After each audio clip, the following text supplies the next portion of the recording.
Je dis oui alors que j'ai envie de dire non. Est-ce que ça te parle?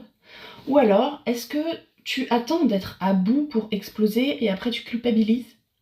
Alors si tu as répondu oui, sache une chose, ce n'est pas un manque de volonté, c'est juste que personne ne t'a appris à poser tes limites avec sérénité. Dans cette vidéo, je vais te montrer comment déterminer tes limites, les faire respecter et surtout ne plus culpabiliser quand tu le fais. C'est possible, même si tu as toujours eu peur de décevoir ou de faire des vagues.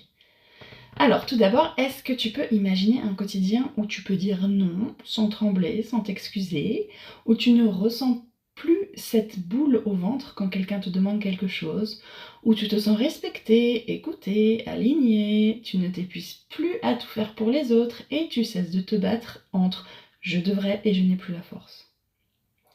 Tu gagnes du temps, de l'énergie et surtout la paix intérieure parce que poser une limite, ce n'est pas rejeter les autres, c'est te choisir toi. Si tu n'arrives pas à poser tes limites, ce n'est pas parce que tu es faible ou trop gentil, c'est parce qu'on t'a appris à associer amour et sacrifice. Depuis toute petite, on t'a dit « sois gentil, ne fais pas de vagues, pense aux autres avant toi ». Alors toi, tu as grandi en croyant que dire non, c'était égoïste. Et quand tu finis par craquer, tu t'en veux. Alors je le sais, parce que moi aussi je l'ai vécu. Pendant longtemps, j'ai voulu faire plaisir, dire oui à tout, être disponible pour tout le monde, répondre aux besoins de tout le monde, jusqu'à ce que je réalise que plus je disais oui aux autres, plus je me disais non à moi-même. Et qu'en réalité, ce n'est pas en s'oubliant qu'on donne le meilleur de nous, c'est en nous respectant. Donc c'est pour ça que j'ai créé ma propre méthode, que j'appelle l'art du moins. Donc c'est une approche qui t'aide à retrouver de l'espace intérieur, de la clarté et de la confiance pour poser des limites sans violence. Elle repose sur 3 piliers. Le premier, c'est ralentir, créer du silence intérieur avant de répondre. Parce que quand quelqu'un te demande quelque chose, notre premier réflexe, c'est souvent de dire oui pour éviter un malaise. Mais la vraie liberté, c'est de ralentir, de respirer. On n'a pas besoin de répondre tout de suite. On peut s'accorder 5 secondes ou même 5 minutes pour écouter ce qui se passe à l'intérieur. Parce que c'est dans le silence qu'on entend le vrai oui et le vrai non. Le deuxième pilier, c'est ancrer le corps. Écouter les signaux physiques de nos limites. Le corps sait, avant la tête, quand une limite est franchie.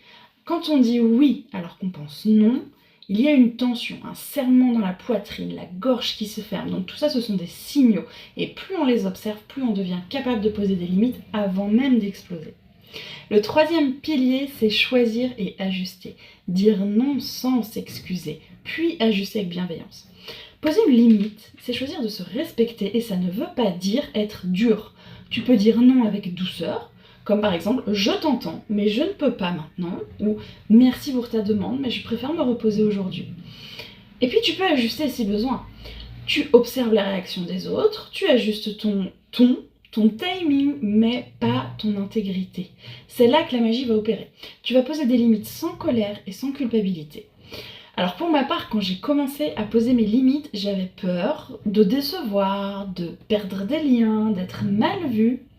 Mais en fait, certaines personnes ont été surprises. Ça a été électrique quelque temps à la maison, vraiment.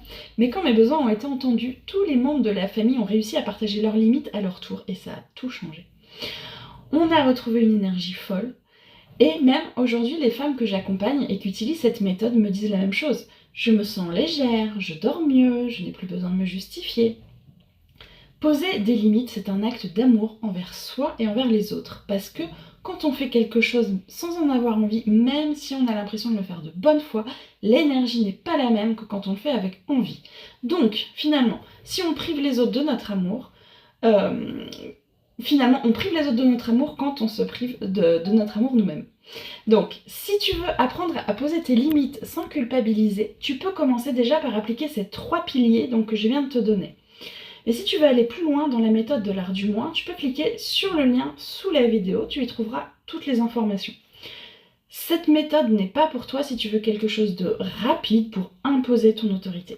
Par contre, si tu veux comprendre tes émotions, apprendre à te respecter et créer des relations plus saines, alors cette approche va tout changer parce que poser une limite, ce n'est pas blesser, c'est te choisir sans te fermer.